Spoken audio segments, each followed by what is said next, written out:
Inna jahannama kanat mirsada.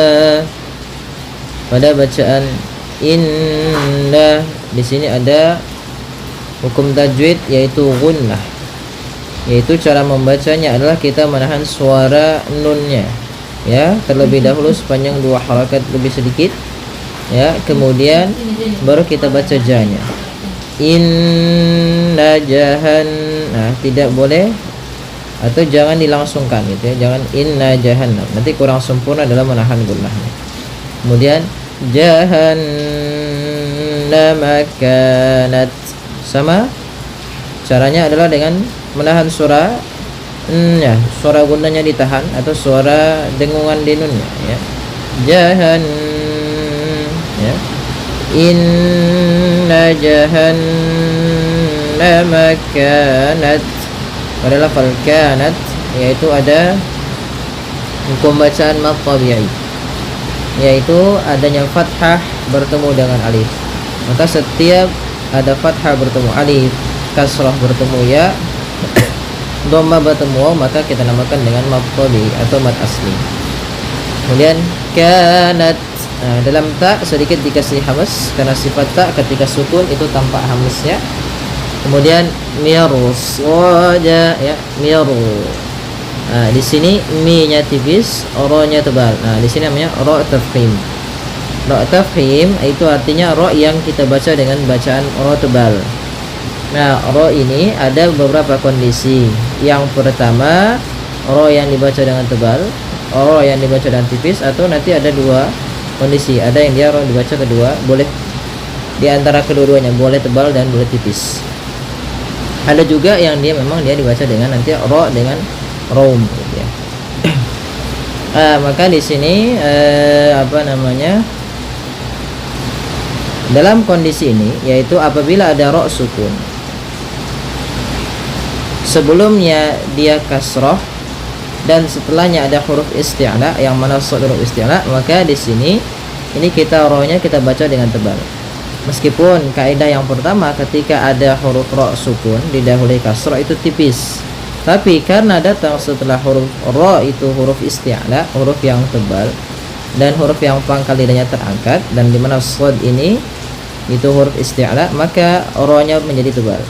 Maka miru ya, miru soda, tidak mir soda, tidak dibaca, jangan dibaca kanat mir soda, tapi dia ro-nya tebal.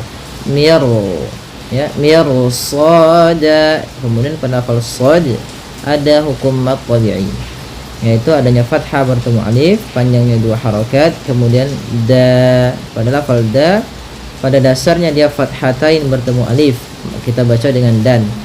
Karena kita waqaf dan kita berhenti di lafal ini, maka ia menjadi bacaan mad iwad, yaitu mad iwad terjadi apabila ada fathatain bertemu alif di akhir bacaan kita ketika kita waqaf, maka kita berubah, kita ganti, kita menjadi panjang da disebabkan karena kita waqaf. Lidhaghina ma'aba, pada bacaan lidhaghina di sini ada pada lafal ta yaitu mad tabi'i ditandai dengan alif kecil. Pada dasarnya di sini kalau kita merujuk ke mushaf Utsmani atau mushaf cetakan Madinah dia ada fathah dan alif kecilnya, tapi kalau di sini dengan alif kecil yang di atasnya, maka ini mad tabi'i panjangnya 2 harakat. Kemudian ghina ada ya sukun yang didahului dengan kasrah, juga mad tabi'i panjangnya 2 harakat. Kemudian ma'aba ada lafal alif yang di atasnya yaitu ada alif kecil, maka dia hanya terbaca, yaitu di sini panjangnya 2 harakat, yaitu hukumnya mad tabi'i. Ba yaitu mad iwad ditandai dengan adanya fathatain bertemu dengan alif di akhir bacaan ketika kita waqaf. Labisina fiha ahqaba, pada bacaan labisina pada lafal la di sini ada mad tabi'i. Kami kurang menambahkan, di sini ada mad tabi'i yaitu berupa la yang panjangnya dengan ada alif di atasnya. Kalau kita melihat mushaf yang cetakan Madinah, nanti biasanya la-nya seperti ini. La-nya seperti ini, ada alifnya gitu ya. Ada alif kecil di sebelah lam, ada fathah di atas. Tapi kalau biasa cetakan mushaf Madinah di sini, maaf Indonesia biasanya pakai ataupun yang biasa kita pakai yaitu alifnya di atas, menandakan dia panjang mad tabi'i 2 harakat. Labithina, pada lafal si ini ada ya sukun didahului dengan kasrah, maka dia mad tabi'i panjangnya 2 harakat. Fiha, pada lafal fi ada ya sukun didahului dengan kasrah, juga hukumnya mad tabi'i. Kemudian pada bacaan fiha, pada lafal ha di sini ada mad jaiz munfasil, yaitu adanya hamzah yang datang pada setelah huruf mad, atau di sini ada mad tabi'i datang setelahnya itu hamzah. Nah, pada dasarnya di sini itu huruf hamzah. Nah, tapi di sini ditulis dengan alif, ya, alif, atau pada dasarnya hamzah seperti ini. Maka yaitu biasanya ditandai dengan tanda di atasnya berbentuk seperti ini. Ini menandakan dia biasanya 2 atau 3 mad lazim, mad wajib, atau mad jaiz. Tapi karena di sini mad jaiz munfasil, yaitu apabila ada mad tabi'i bertemu dengan hamzah dan hamzah tersebut di lain kata, atau di sini dengan alif, ya, alifnya dain, alif yang berharokat. Nah, pada dasarnya di sini kalau kita cetakan mushaf Madinah itu ada hamzah di sini. Ya, fiha panjangnya berapa harakat? Panjangnya untuk mad jaiz munfasil yaitu 4 harakat. Nah, mad jaiz dengan mad wajib apa bedanya? Mad jaiz yaitu hamzahnya di lain kata, kalau mad wajib pada satu kata. Maka panjangnya 4 harakat. Fiha ahqaba. Kemudian pada lafal qa di sini ada mad tabi'i, yaitu adanya fathah bertemu alif, kemudian ba mad iwad. Mad iwad terjadi ketika ada fathatain bertemu alif, dan dia ketika kita waqaf atau di akhir bacaan. Panjangnya 2 harakat. Labithina fiha ahqaba.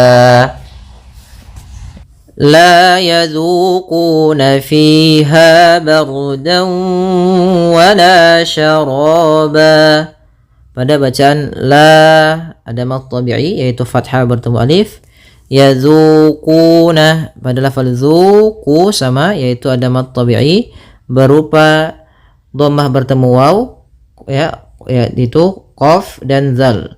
Kemudian fiha, pada lafal fi mad tabi'i yaitu kasrah bertemu ya sukun, ha yaitu adanya alif setelah fathah. Maka ini semuanya panjangnya harus sama. La yadzuquna fiha, kemudian bardan wala syaraba sama barda. Nah, di sini ra-nya tebal yaitu ra takhim karena sebelum ra sukun ada huruf berharakat fathah. Kemudian dawu ada fathatain bertemu dengan waw, maka apabila ada fathatain bertemu dengan waw hukumnya idgham bi gunnah atau ma'al gunnah, yaitu kita masukkan dannya ke waw. Kemudian kita tahan dulu gunnahnya 2 harakat, bardan wa. Ya. Kemudian la ada mad tabi'i yaitu fathah bertemu alif, syara ada mad tabi'i lagi bertemu dengan alif yaitu ada fathah bertemu alif, ba yaitu ada fathatain bertemu dengan alif, maka dinamakan dengan mad iwad, ya, mad iwad di sini. Ya, syaraba, ya, mad iwad yang ada di huruf ba. Mad iwad itu fathatain bertemu dengan alif di akhir bacaan, dan tidak terjadi tidak terjadi mad iwad kecuali di akhir bacaan dan dia berharakat fathatain bertemu dengan alif. Illa hamiman wa ghassaqa. Pada bacaan illa ada mad tabi'i yaitu adanya fathah bertemu alif. Kemudian hamimah, pada lafal mi ada mad tabi'i yaitu kasrah bertemu dengan ya sukun. Kemudian lafal mawwa yaitu ada fathatain bertemu dengan waw, yaitu adanya fathatain bertemu waw ketika ada fathatain bertemu waw, ini namanya idgham bi gunnah atau idgham ma'al gunnah. Cara membacanya yaitu masukkan tanwinnya ke waw sambil ditahan gunnahnya 2 harakat. hamiman wa, tidak langsung hamiman wa ghassaq, tapi tahan dulu. Kemudian lafal ghassaq ada mad tabi'i, fathah bertemu alif, qa yaitu mad iwad, ditandai dengan fathatain bertemu alif di akhir bacaan. Illa hamiman wa ghassaqa. Pada bacaan illa ada mad tabi'i yaitu adanya fathah bertemu alif. Kemudian hamimah pada lafal mi ada mad tabi'i yaitu kasrah bertemu dengan ya sukun. Kemudian lafal mawwa yaitu ada fathatain bertemu dengan waw, yaitu adanya fathatain bertemu waw. Ketika ada fathatain bertemu waw, ini namanya idgham bi gunnah atau idgham ma'al gunnah. Cara membacanya yaitu masukkan tanwinnya ke waw sambil ditahan gunnahnya 2 harakat. Hamiman wa, tidak langsung hamiman wa ghassaq, tapi tahan dulu. Kemudian lafal ghassaq ada mad tabi'i, fathah bertemu alif, qa yaitu mad iwad, ditandai dengan fathatain bertemu alif di akhir bacaan. Innahum kanu la yarjuna hisaba. Pada bacaan innahum di sini ada hukum bacaan gunnah, yaitu adanya nun berharakat tasydid. Ya, maka cara membacanya adalah kita tahan dulu gunnahnya inna, baru kita baca na. Kemudian hum kanu pada lafal mim bertemu dengan kaf, ini kita namakan dengan izhar syafawi, yaitu suara mimnya harus dengan jelas, tidak boleh ditahan. Izhar syafawi terjadi apabila ada mim mati bertemu seluruh huruf hijaiyah kecuali mim dan ba. Jadi seluruh huruf hijaiyah itu termasuk daripada ketika ada mim mati bertemu kaf, itu hukum bacanya izhar syafawi. Kanu ada mad tabi'i, fathah bertemu alif. Nu mad tabi'i juga yaitu 2 harakat, panjangnya ka dan nu harus sama. La fathah bertemu alif, mad tabi'i kembali 2 harakat. Yarjuna, ra-nya tebal, ya tipis. Yarjuna, ju mad tabi'i adanya dhammah bertemu waw. Hisaba sama, hisa mad tabi'i juga panjangnya 2 harakat, fathah bertemu alif. Ba ada mad iwad yaitu fathatain bertemu alif di akhir bacaan, maka awalnya ban kita ganti dengan ba jadi panjang. Innahum kanu la yarjuna hisaba wa kazzabu bi ayatina kizzaba. Pada bacaan wa kazzabu, hati-hati dalam melafalkan huruf zal yang dimana zal ini pelafalannya dari ujung lidah kita menempel dengan gigi sari atas kita. Kemudian bu ada hukum tajwid berupa mad tabi'i yaitu adanya dhammah bertemu waw. Nah, kemudian alif ini di sini tidak dianggap. Bi itu mad tabi'i ditandai dengan alif yang ada berdiri di atasnya. Ya sama mad tabi'i 2 harakat, panjangnya a dan ya harus sama. Bi tina. Kemudian pada lafal tina na sama mad tabi'i adanya fathah bertemu alif. Kizzaba. Nah, hati-hati kembali dalam pelafalan huruf zal. Kemudian di sini zal ada hukum tajwid yaitu berupa mad tabi'i, fathah bertemu alif, maka panjang huruf zal 2 harakat. Kizza. Kemudian ba ada mad iwad berupa fathatain bertemu dengan alif pada akhir bacaan ketika kita waqaf. Kemudian lafal kizzaba. Maka hati-hati dalam lafal kizza. Di sini ada huruf zal yang bertemu dengan huruf alif, maka ada hukum tajwid berupa mad tabi'i. Ya. Kemudian ba ada mad iwad yaitu fathatain bertemu alif pada akhir bacaan kita. Wa kulla syai'in ahsaynahu kitaba. Pada bacaan wa kulla syai'in, syai. Di sini ada fathah bertemu dengan ya sukun. Maka apabila ada huruf ya sukun didahului dengan harakat fathah, ini kita namakan dengan bacaan lin, yang mana ya dalam membacanya lembut. Syai'in, syai'in. Kemudian pada lafal in ketemu dengan hamzah atau alif. Kalau kita merujuk kepada mushaf Utsmani atau merujuk kepada mushaf cetakan Madinah, ini ada ada hamzah kecil di atas huruf alifnya. Maka apabila ada tanwin an, in, un bertemu dengan hamzah, kita hukumi dengan bacaan izhar halqi. Wa kulla syai'in, harus jelas dalam pelafalannya karena izhar itu artinya jelas, halq dari tenggorokan. Maka huruf hamzah itu keluar daripada tenggorokan, maka dinamakan dengan izhar halqi sehingga suara tanwinnya harus jelas. Wa kulla syai'in ahsaynahu. Kemudian ada lafal ya. Di sini ada ya sukun, didahului dengan fathah kembali yaitu bacaan lin, maka lembut juga dalam pelafalannya. Kemudian nahu, ada mad tabi'i yaitu berupa alif kecil di atas huruf na. Kemudian kitaba, sama ada pada lafal ta mad tabi'i, ini ada alif kecil di atas huruf ta menandakan dia panjang, 2 harakat. Kemudian ba, ada mad iwad, yaitu mad iwad terjadi ketika ada fathatain bertemu dengan alif ketika kita waqaf atau di akhir bacaan kita.